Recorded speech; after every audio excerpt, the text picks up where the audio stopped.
IAS-38 Intangible Assets defines an intangible asset as an identifiable non-monetary asset without physical substance.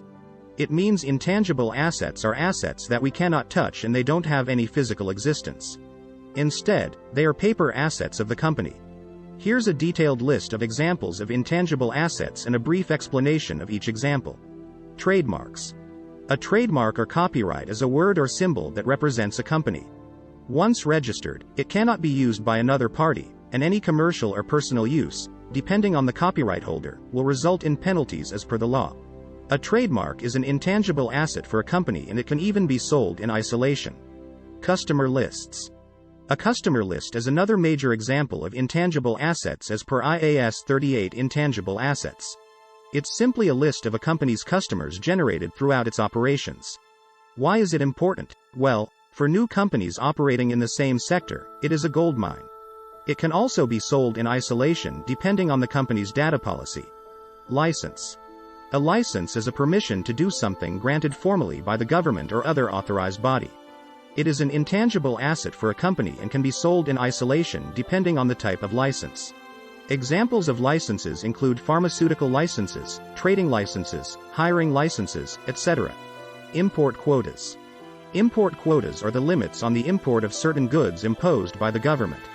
It is imposed to uplift the businesses of locals and provide more opportunities in the country.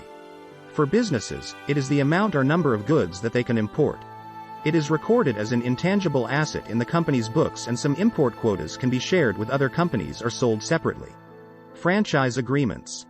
A franchise agreement is a legally binding document that outlines terms and conditions for a franchisee.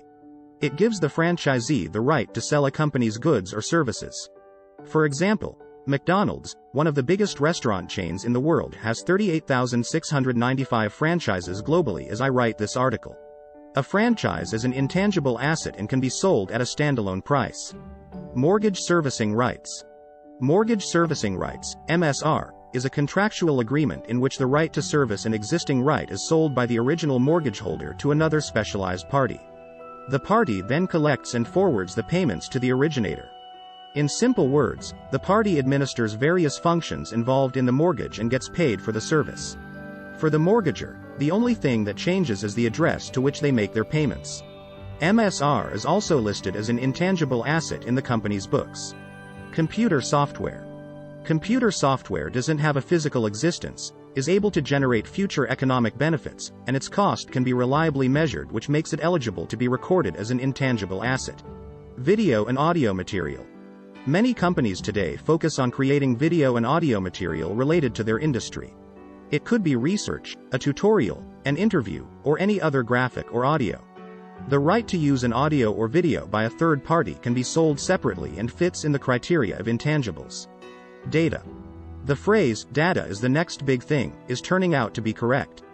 Data is generated and sometimes bought to acquire leads and advertise to a particular group. Therefore, it is an intangible asset for companies. Goodwill. Goodwill is simply the reputation of a company in the industry in which it operates. To measure goodwill, things like industry standards, customer ratings, customer and supplier relationships, the skill set of employees, local and international image of the company, etc., are considered. The goodwill that is transferred in acquiring a company is recorded as an intangible asset in the company's books. Goodwill generated internally, however, is not recognized as an intangible asset and is only recognized and calculated when selling the company. Why are they categorized as intangibles?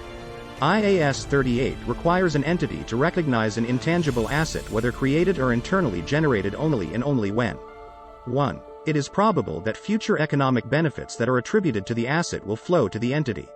2. The cost of the asset can be measured reliably.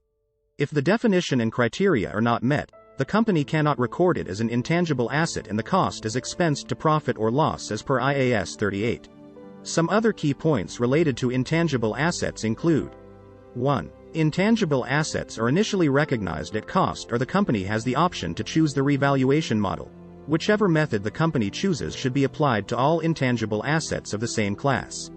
2. Subsequently, the intangibles are carried at cost less accumulated amortization and impairment losses.